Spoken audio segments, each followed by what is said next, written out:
From LinkedIn News, I'm Leah Smart, host of Everyday Better, an award-winning podcast dedicated to personal development. Join me every week for captivating stories and research to find more fulfillment in your work and personal life. Listen to Everyday Better on the LinkedIn Podcast Network, Apple Podcasts, or wherever you get your podcasts. From LinkedIn News, I'm Jessie Hempel, host of the Hello Monday podcast. Start your week with the Hello Monday podcast. We'll navigate career pivots. We'll learn where happiness fits in. Listen to Hello Monday with me, Jessie Hempel, on the LinkedIn Podcast Network or wherever you get your podcasts. Vicki, thanks for joining us today. Thank you, Kwame. I've been looking forward to this for some time. Same. It's nice to meet you. Likewise, I have heard great things. We have a lot of mutual friends, and we have a mutual mentee, Minson. I'm sure he'll come up at some point during this interview. So shout out to Minson here. So how would you get us started by telling us a little bit about yourself and what you do? Okay, try and make it short. So I spent 25 years as a lawyer litigating complex commercial cases. Some of them involve products. I spent a fair amount of years doing environmental insurance coverage work, which is frankly the thing that led me first to mediation, because I was sitting around a table with maybe a dozen or more attorneys from the most expensive law firms in town trying to figure out how we were going to answer interrogatories from the oil company that was suing the insurance carriers. And I thought, this is insane. You know, we could take this money and just apply it directly to the wound. It just seemed crazy to me. It was the first time I was involved in that level of, couple $100 million litigation. I represented Lloyd's of London, and we were usually kind of not primary carriers, but first level excess. So we tended to lead the defense with primary insurance carriers. And that was like, anyway, I ended up in a mediation course, because I just more and more began to think that litigation was 17th century dispute resolution technology.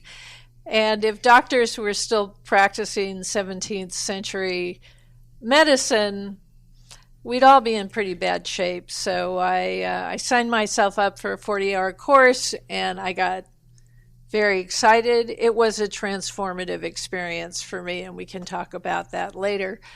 So I enrolled in a master's degree program in dispute resolution, and practiced law part-time, and started my own mediation practice, and found that in my market, which is commercial litigation for major corporate plaintiffs and defendants, they didn't really want to hire women.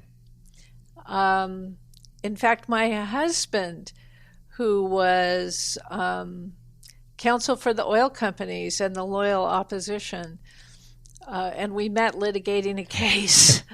So he had never hired a woman. Most of the men I knew, the practice is like 80% male. Still was in 2004 when I took my first mediation class. And lawyers still tend to think of kind of mediated or negotiated resolutions as losing. And mediators, people who facilitate a negotiation, need to be big and tough and male. I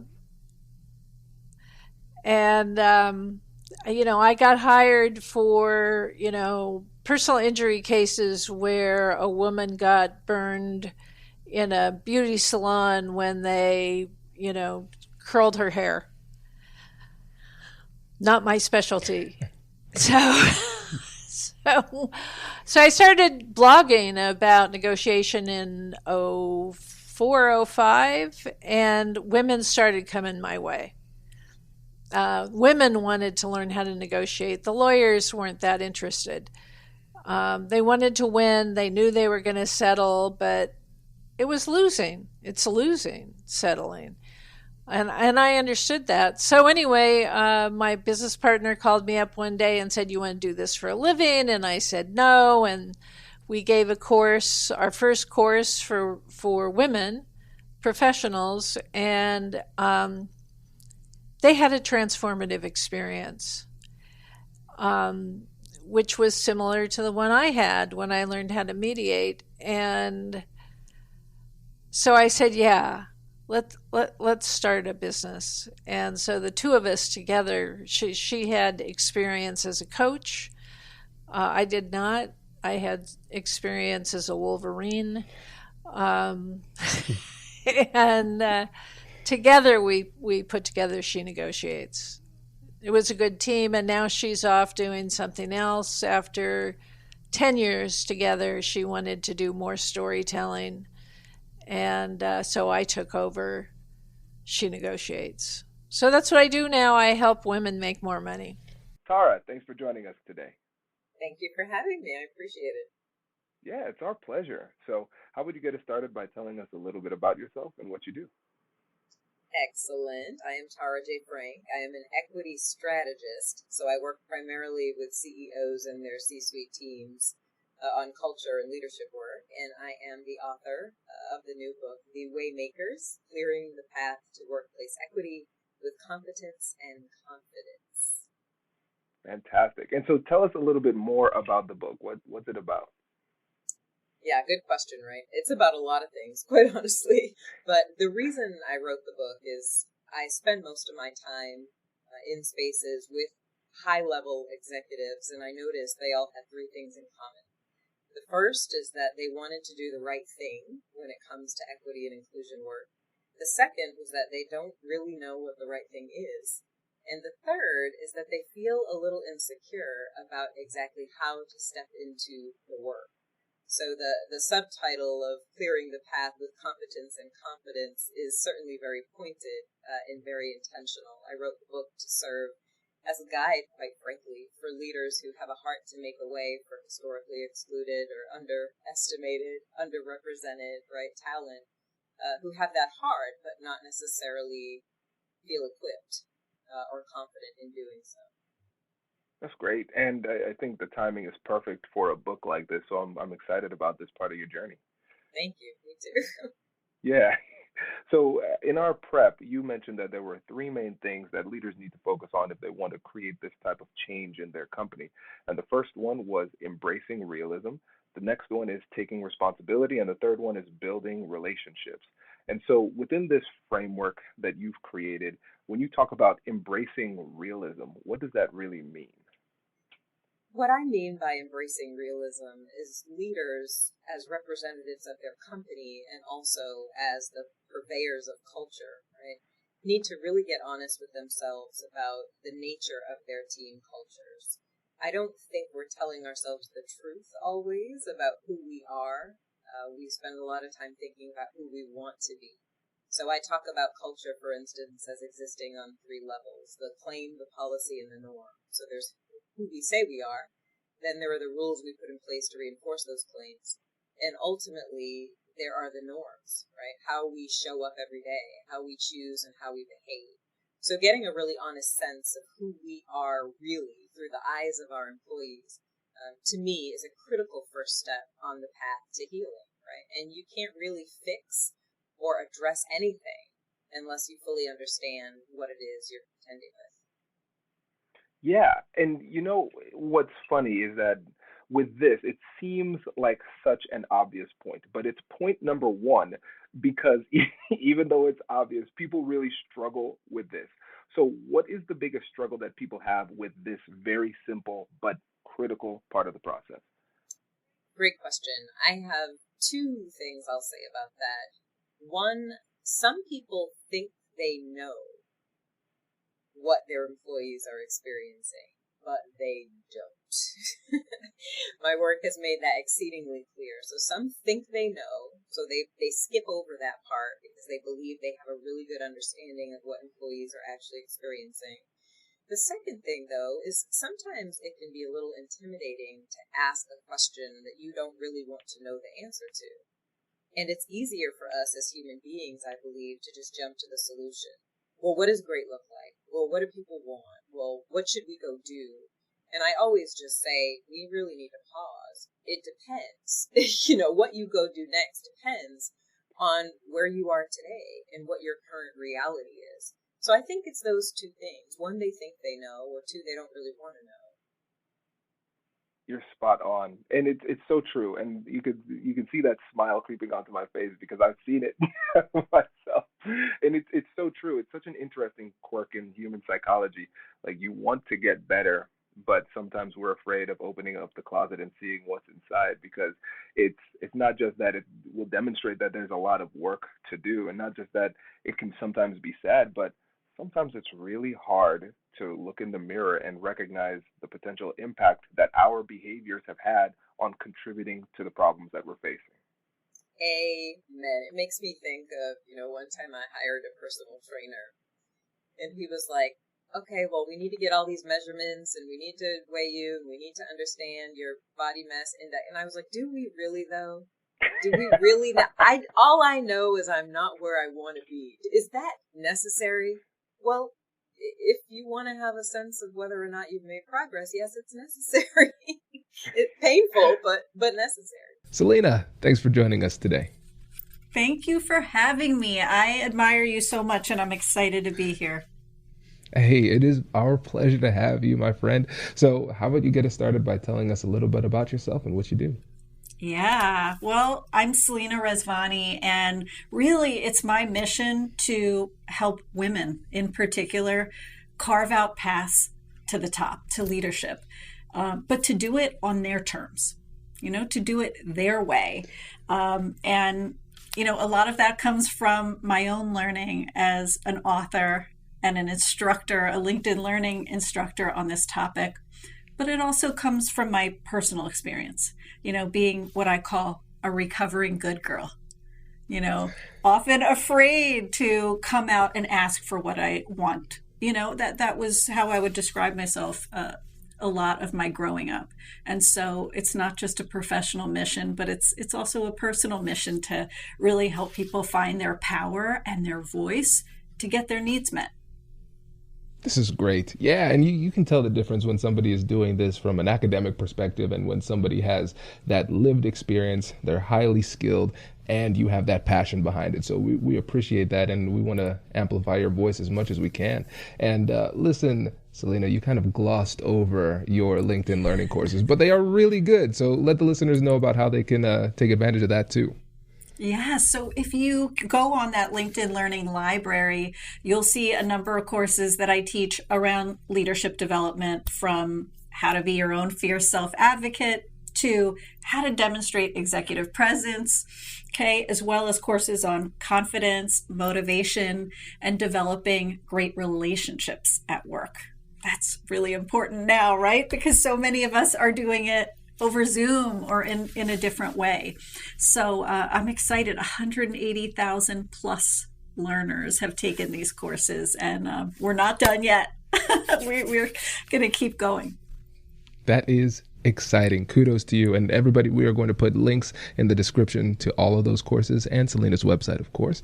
And today we are going to talk about how to be a fierce self-advocate, which I love. This is great. And the three main topics we're going to talk about: first, gender differences in negotiating; next, moving from apprehension to action; and lastly, physicality and body language practices that build confidence. And I think one of the things that would be just an interesting place for us to start is talking about that operative word of fierce, because you could have just said how to advocate for yourself or be a self-advocate, but you put the word fierce in there, and I'm sure that was intentional. Can you tell us about that? Yeah, sure. I think for a lot of us, we would describe ourselves as fierce advocates for our clients, for our internal stakeholders and customers, for our VIPs, maybe even for those folks who we supervise and manage, right? We want to be fierce advocates for those folks. And so often, one of the messages I share with people is you're already doing this. You're already doing this. My question to you is, what if you took that same ferocious self-advocacy, that same art of negotiation you're bringing to delighting clients to those areas that benefit you, like your title, your performance rating, the juicy assignment that just came in and who's going to lead it, your pay, right? All these conversations. What if you brought that same great advocacy to those areas that benefit you?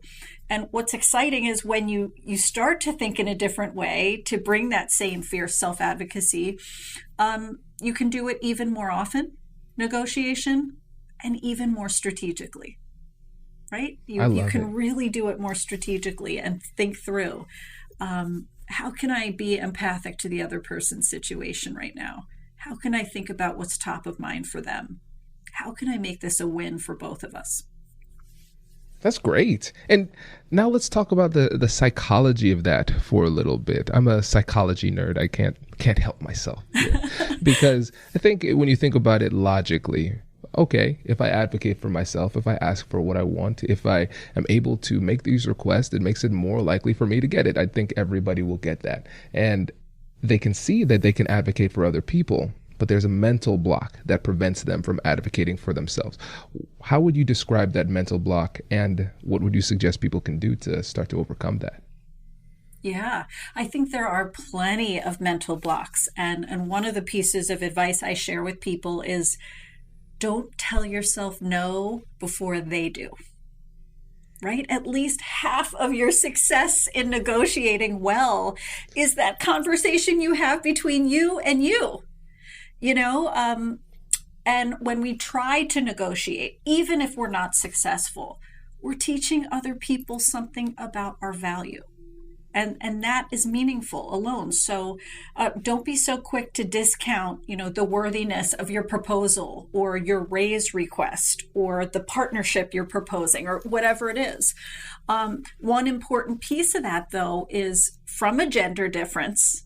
When we look at some gender differences, women are a little less likely to negotiate when conditions are ambiguous. Okay, so when, let's say, nothing at all is mentioned about salary in a job interview or a job description, women are less likely to negotiate as compared to maybe when the job description says salary is negotiable. There's almost an invitation there to negotiate. Scott, thanks for joining us today. Hi, Kwame. Great to be with you. Thanks for the invitation to join you and your listeners today. Yeah, it's my pleasure, my friend. So how would you get us started by telling us a little bit about yourself and what you do? Sure. My name is Scott Tillema.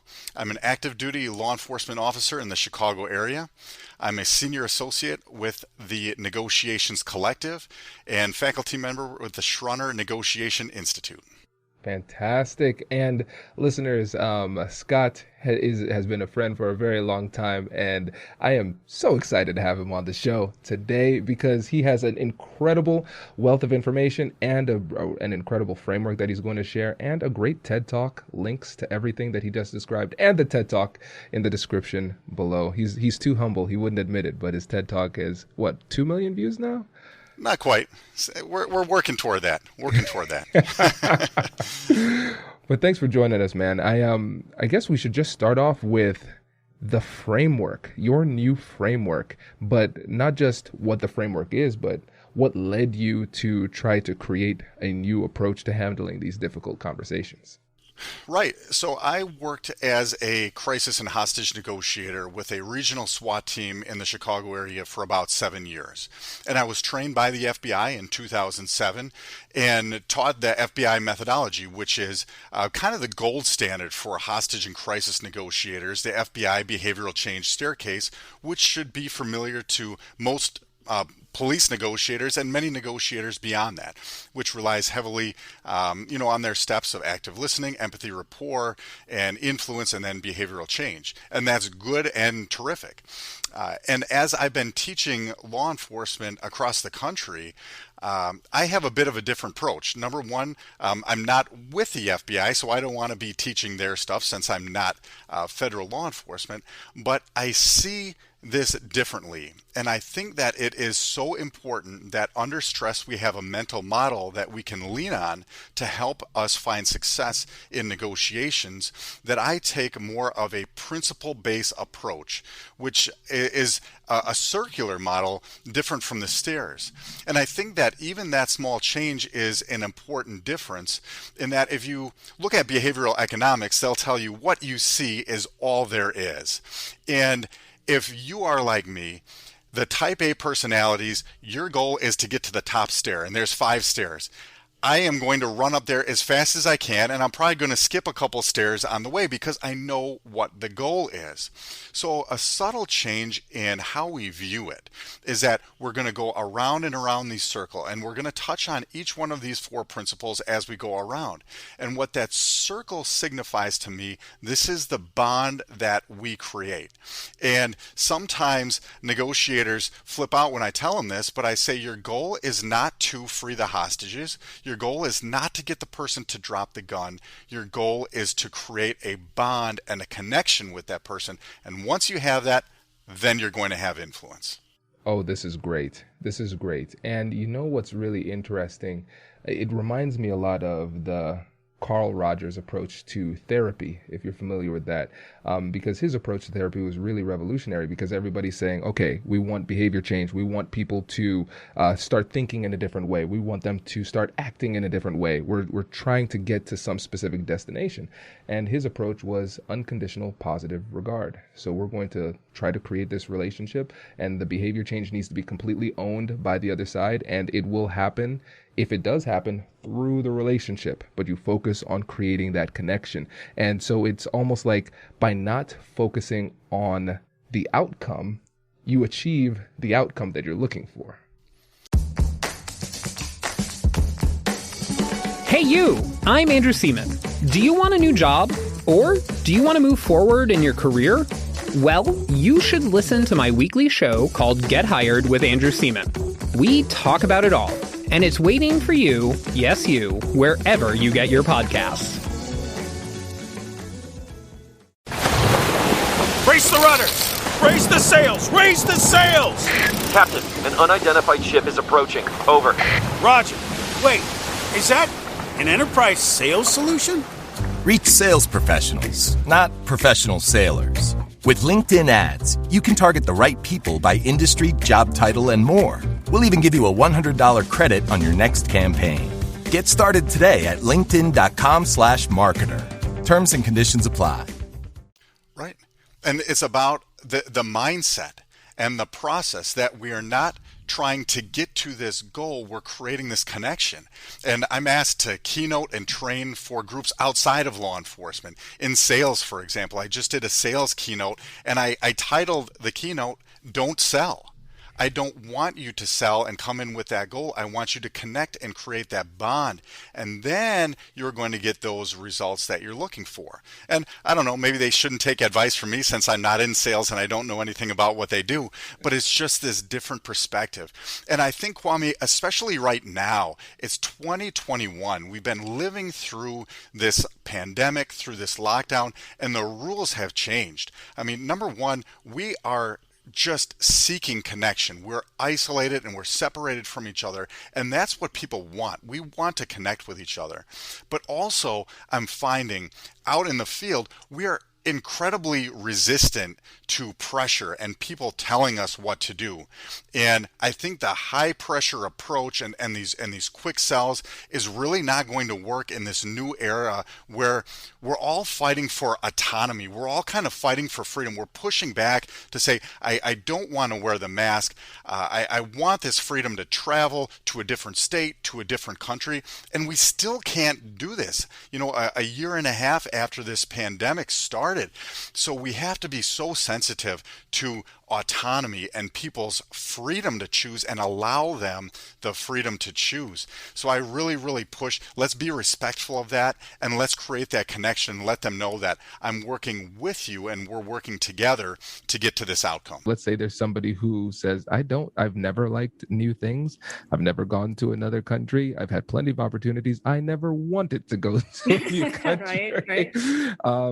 For people like that, who now recognize that we are in in a multi-generational, multicultural workplace, and they still want to be effective and respectful to the people around them, what specific approach would you suggest that they use to start to increase their cultural agility?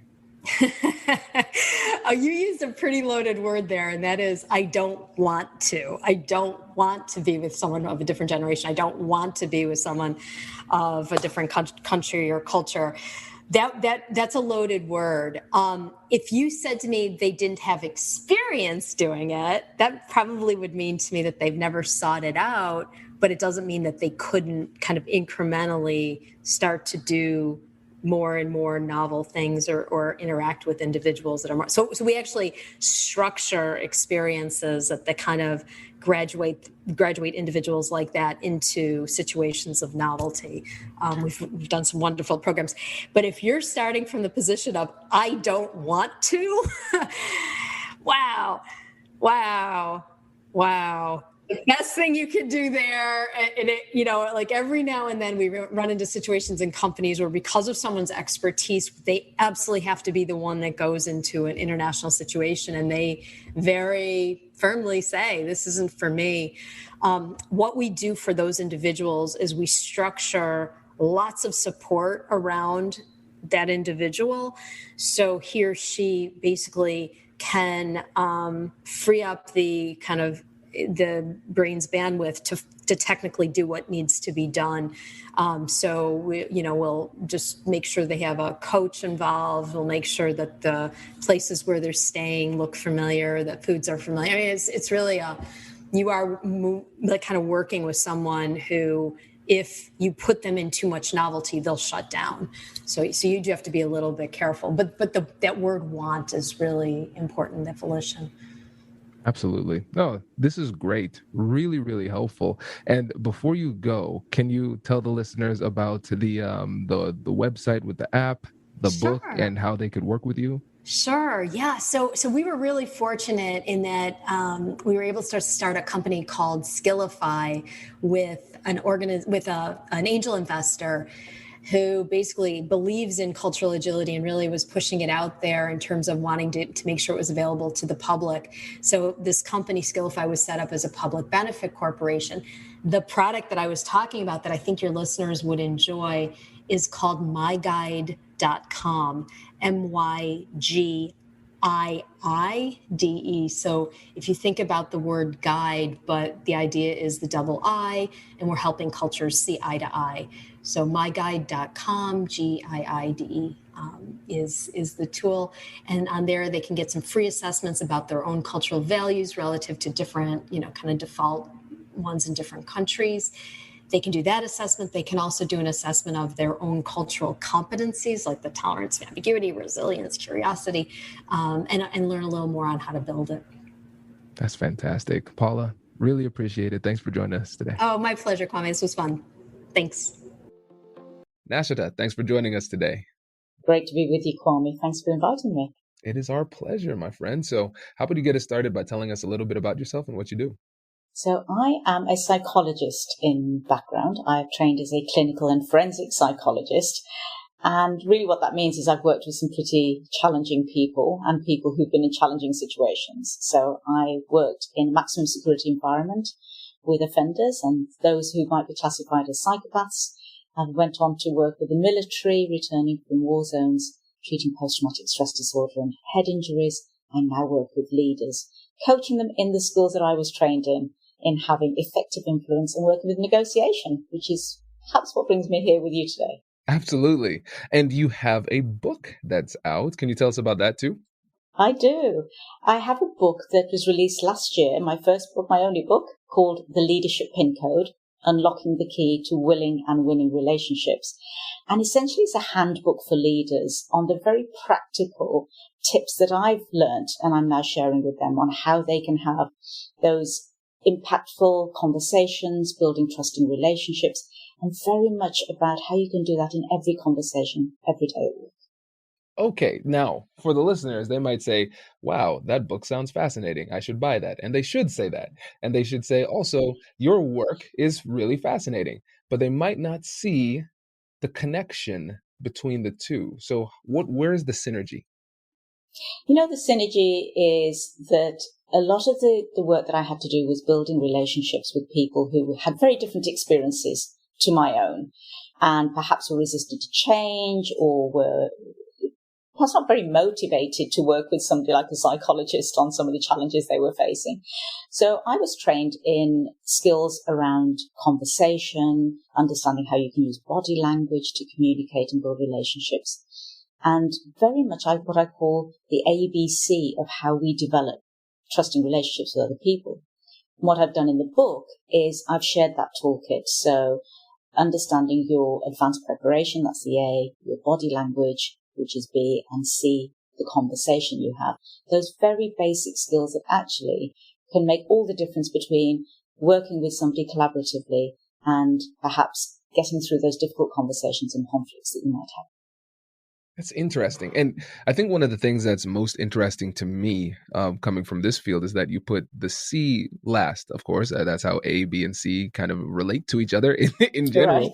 Right. But especially when you're thinking about leadership, negotiation, persuasion, conflict resolution, a lot of people start with the conversation part, but you didn't start there. And I'm assuming there's some level of intentionality behind that too. It's very intentional, Kwame, and you will know this from negotiations that perhaps 80%, if we want to put a figure on it, of your effectiveness in a negotiation is really about your advanced preparation. It's the research that you do on the people that you're going to meet with, that you want to negotiate with or have impact with.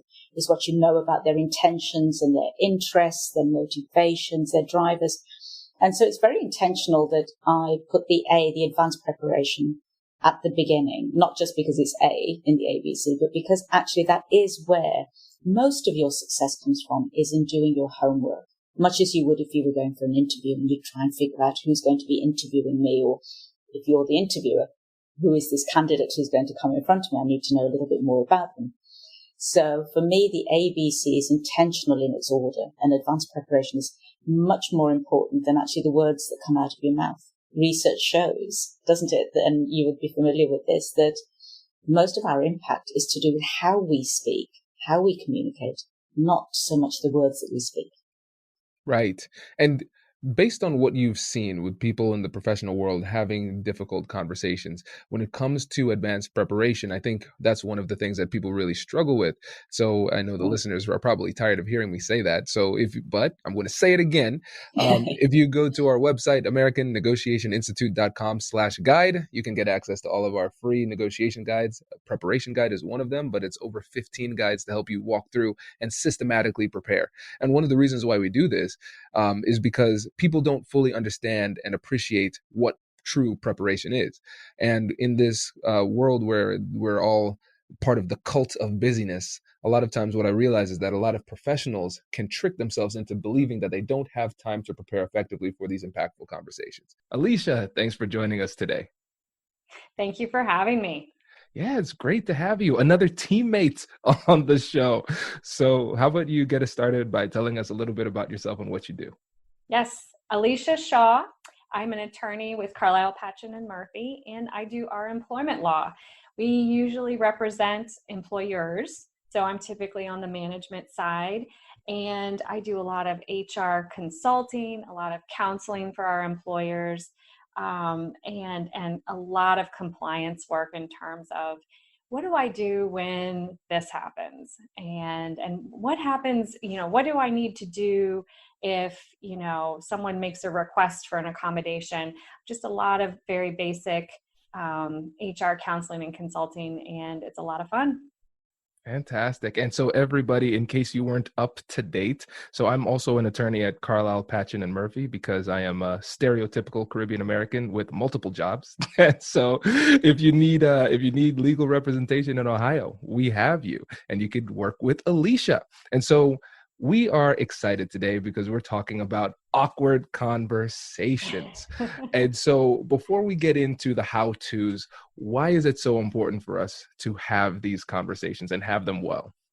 So from my perspective, as I said, being on the employer side of things, but even if you're representing an employee, or even if you are the employee or you are the employer, I mean, there are things that happen at work that you just have to address. And sometimes they involve, personal feelings. Sometimes they involve awkward situations. Sometimes they involve things that might, broach inappropriate behavior. And so you can't just not say anything. So I think it's very important, especially for an employer, to know, hey, these are the things to keep in mind when I have to go to my employee and either, perhaps issue discipline, but more importantly, create a work environment that is beneficial to not only my company, but also to my employees. And so a lot of times I'm in a position where I'm counseling someone who is who's had an issue come up that they need to address with an employee, and they don't know how to do it. Yeah, no, it makes sense. And one of the things I always say is that sometimes the war chooses you. We don't have the option sometimes. We just have to do what we need to do. Absolutely. And I think every person who started a business doesn't, they know what they're doing for their business, but becoming an employer is so different. And a lot of people tell me, I never thought I'd have to have this discussion. Right. But you do. So Exactly. Well, fantastic. Well, audience, the three things that we're going to talk about on this topic are, first, the importance of maintaining your professionalism and focus, and more specifically, how to do that, because it's easy to say it, much harder to do it. The second thing is the importance of practice, and more specifically, how to practice before the conversation. And lastly, the importance of a follow-up check-in in order to build the relationship and how to do that too. But before we get into that, again, we have a story. So we're going to work from a case study, one that Alicia had worked on specifically, obviously with some key factors changed for anonymity. And so, Alicia, how would you get us started with that story? Yes. So I had a call from a very, very nice business owner who is in an industry that is very, I would say it's very blue collar. It's not a services. It's in kind of like a manufacturing. So you're dealing with a lot of men, and this particular client called and said, "Hey, we have someone who is sending naked pictures of himself to coworkers. And what do I do?" So, starting with, the most awkward of situations, first of all, you have the competing issues of, well, this is a trusted employee, and this is not something that I would ever expect I would have to deal with. And secondly, of course, it has to be dealt with. And you have to have that conversation. So how do you have it? So when we're actually having the conversation, maintaining professionalism and focus, what should we keep in mind here? Well, what I always tell a client in this situation, and not even this particular situation, but something less extreme, you need to make sure that you have a clear idea of what you want to come out of the conversation. So going into it, is it something where I just need to address something small? Is it something where there's going to be a termination at the end of the conversation? As in, the situation we discussed where you have someone who's acted so egregiously that you're going to have to terminate them, or at a minimum, there's going to have to be some significant discipline. Andy, thanks for joining us today. Hi, yeah, happy to be here. So how about you get us started by telling us a little bit about yourself and what you do? Sure. So I'm Andy Lutrell. I'm a professor of psychological science at Ball State University. I study persuasion, influence, and public opinion. And I also host the podcast Opinion Science, which features interviews with folks and explorations of ideas all around the idea of public opinion and how our opinions can change and how we communicate them. This is great. So essentially, everybody, Andy is the man I wanted to be when I was in undergrad, because my undergrad is in psych. And I remember, actually, you'd probably find this interesting. The first podcast I ever started listening to was the Psych Files. Really, I love that show. And so I said, one of these days I'm going to have a podcast on psychology. And so now, listeners, you understand why I talk about psychology so much. And also make sure to check out Andy's podcast. It's really, really great. And I want to be clear about my bias. One of the reasons I think it's great is because I was on the show. So we'll put a link to both the show and my episode on the show in the description below, and to the courses that Andy does as well. Andy is a friend who is very modest. So Andy, please tell us about the courses you have too.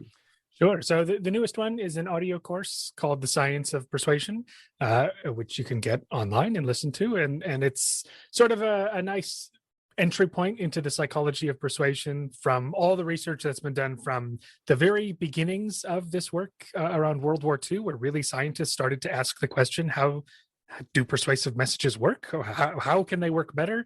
All the way up to all the kinds of experiments that we're doing today to understand how people can be persuaded, and how you could use that information to craft your own messages. This is great. Yes. So links in the description below for that too. So we are having Andy on the show today to talk about the science of persuasion as it relates to deeply held beliefs and strongly held opinions. And so when we think about this, I think really as psychology nerds, it makes sense for us to start off with operational definitions here. And so when we think about these deeply held beliefs or strongly held beliefs, what does that mean to you? Sure. So I will say that I may slip into psychology speak by talking about these as attitudes. That's sort of the word that we use in psychology, but that doesn't always translate as well. So when I say attitude, I mean basically opinion, right? It's just an evaluation you have. So I have a positive attitude toward my favorite TV show. It just means I really like that TV show, right? I have a negative attitude toward other things, and those are things I dislike, right? Those are my least favorite TV shows, and it goes beyond TV shows. And so strong attitudes or strong opinions, the way that we define them in social psychology is really two things. One is that attitude tends to be durable, meaning if I tried to change it, it would resist being changed. And if I just kind of waited out a while and checked back in, it would be unlikely to have changed, right? So that attitude was durable, it was strong, it lasted a long time. And the other component is influence, meaning that your attitude influences the way you see the world and the actions that you take, right? So if I have a strong attitude toward a politician, I'm especially likely to vote for that person, right? My behavior follows from my support for that person. But if I have a weak attitude toward that person, I may, I would say on a survey that I like this person, but I may not actually do anything about it, right? So a strong attitude is one that is both durable and influential for the choices that we make. This is great. And I think it's so important for us to start here, because I think oftentimes we can be distracted by the perceived strength of the emotion behind the attitude. And so if we think about somebody having a strong opinion about something, we just assume by the amount of emotionality behind what they're saying that it means that it is durable and influential. But it sounds like, and you correct me if I'm wrong here, Andy, it sounds like they can sound very emotional and passionate about something, and it might be durable. They might maintain that same feeling 1 year, 2 years down the line, but it still might not be influential in that it doesn't change the way that they navigate the world, in that they don't really do anything about it.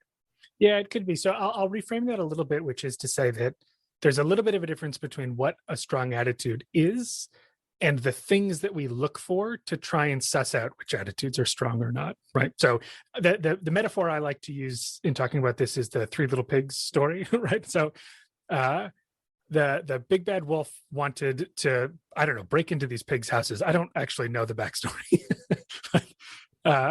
Right. So one of the pigs' houses was made out of hay. One of them was made out of sticks. One of them was made out of brick. Right. And so ordinarily we would look at that and we would go, okay, based on the building material, I'm going to make a guess that the brick one is the strong one and the hay one is the weak one. Right. But we don't actually know which house is strong until we try to blow it down, right? Once the big bad wolf comes around and tries to knock those houses down and discovers that one house stays standing while the other one knocks down, only then do we know that one of them was strong and the other was weak, right? We use the building material to make a guess about which one was going to be strong, but until we actually look at what happens, that's when we can say that it's strong. So I say that to say that things like emotionality can be a pretty good indicator of which attitudes are strong. So we had a paper come out this year where we found that, in fact, when people hold an opinion for highly emotional reasons, that opinion is way less likely to change when you check back in later. We did some cool stuff where, we looked at Yelp reviews, and you can update your Yelp review, a year later, months later, if you go back to the restaurant. And so we looked at the language people were using when they wrote their first review. And then we saw, did their summary rating of that place change even a year later? And we found that the more emotional people's first review was, the less likely their review was to change later. Anuj, thanks for joining us today. Thank you, Kwame. I think it's a huge privilege for me and honor to join your podcast. The way I have actually seen all the different podcasts on your on the list, the topics are stimulating. It is amazing the work you're doing, Kwame. I really appreciate all that, and I'm glad to be part of this. Thank you. Oh, I appreciate that. So how about you get us started by telling us a little bit about yourself and what you do? Absolutely. So I'm actually a finance professional. So by my profession and education, I'm a chartered accountant from India and a CPA here. But then life took me in a total different journey about 7 or 8 years ago when I actually got into my MBA program, the UCLA NUS Joint Executive Program. And that totally changed my vision of life and the way I actually was looking at life. But then the one key factor that was life-changing and a turning point was the interest in negotiation. And I'm sure you understand how that interest in negotiation is great for anybody who actually picks it up. So during my MBA program, I first had a module on leadership and influencing. And then the influencing bit stuck in the back of my head for quite some time during the program. And then down the line, I had the actual negotiation module, the class on negotiation. And that's it. That was something that made me realize this is my topic. And that was my my topic of calling, which I would say. I then started researching into the topic, started building content that I could share with the team. I did a first couple of immediate team sessions on negotiation. This was about 5 years ago, and people loved it. So you see how important this topic of negotiation is, because the moment I shared just some basic content with them, people were stimulated by that. And I started researching deeper and deeper and deeper into the topic. I joined the Harvard program on negotiation, and then got the certification program. And then it was amazing how I could just observe every conversation and pick something that was negotiation related in that conversation. So this is what happened over the last 5 years, 5+ years now.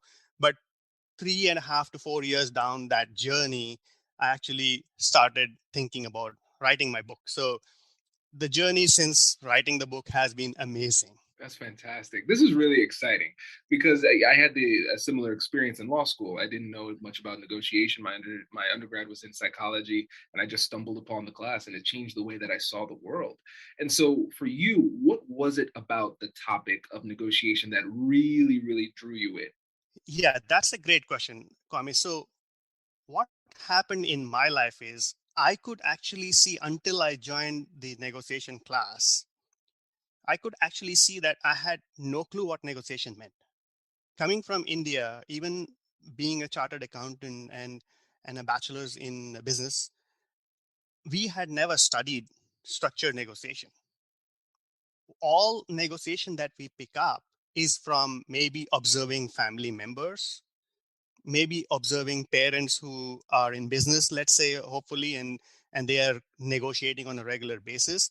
But other than that, we hardly negotiate or we hardly learn structured negotiation, right? So I feel that for the first significant part of my career, I was lacking that knowledge on negotiation, the structured negotiation, to the extent that I have been called out for not being a great negotiator. This was like 7 years ago when I said, okay, now I have to change that. So for me, the turning point was as soon as I got into that um, the program on in my MBA, and then that negotiation class, that actually changed it for me. And I realized that if I have to improve myself, I first have to go deeper into the topic.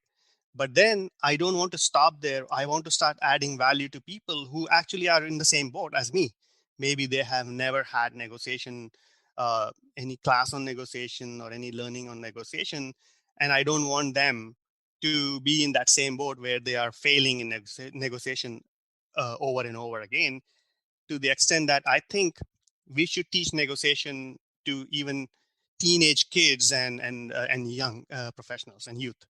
And that is what led me to write my second book, which of course we'll discuss about.